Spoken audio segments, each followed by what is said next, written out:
Well, let's get some analysis now. France 24's international affairs editor, Philip Turle, is with me. Good to see you, Philip. Just lay out for us how today's vote is taking place and what the main challenges are. Right. Well, first of all, as we've been seeing in that report, it's not easy. The outgoing Prime Minister, Mohammed Shia al-Sudani, is not guaranteed a second term, although he may well come top in the vote. So there may be a very long process afterwards with discussions going on between Shia, Sunni and Kurd representatives in the government to try to see who they would agree on as a future candidate for Prime Minister.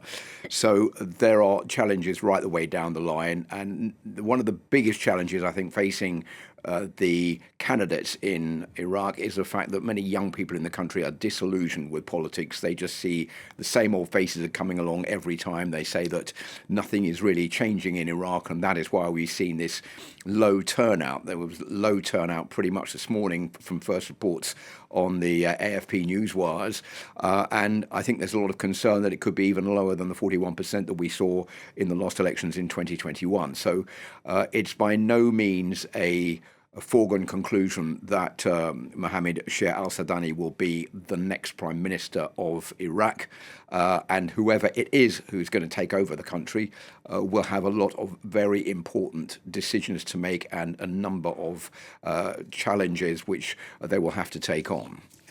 Well, Philip, you hinted there that there is expected not to be a very high turnout. Why are voters in Iraq so disillusioned? Right. Well, I think that one of the main reasons is that they don't see anything progressing very quickly in the country.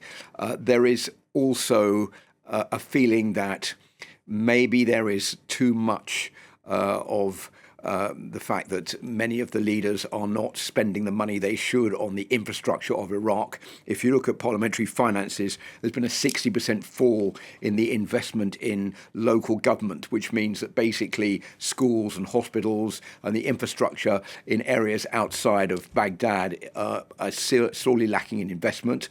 That has gone down a lot since the last elections, whereas that money has been kept by the federal government in Baghdad, where they've been building bridges and better buildings in the city, and that has led to a breakdown, I think, in the trust, a greater breakdown in the trust between younger people and the ruling elites in Iraq. And there is another reason, and that is that young people are keen to get into politics, but they say they just can't get in because it's sort of been overtaken by all these faces that they've seen for years who are constantly re-elected.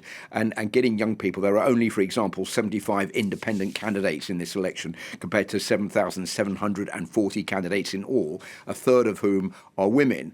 The young people say, well, we can't make it because we don't have the money to be a candidate in the Iraqi elections. That's why we are disappointed with what's going on. Now, there are a couple of other major challenges. One of them is a balancing act between Iran on one side, the United States on the other, basically because there are many factions in Iraq which are sympathetic to the Iranian leadership, who are listening closely to Iraq and maybe less closely to the Iraqi government.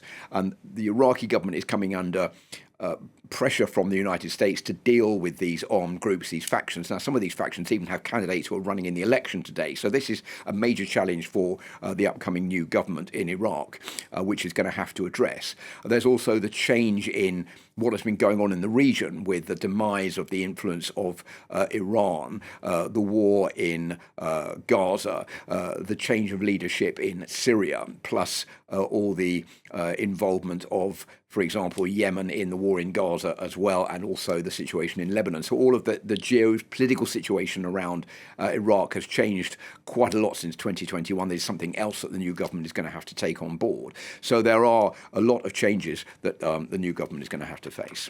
Well, we'll have to see how today's vote gets along. Philip, thank you so much for that breakdown.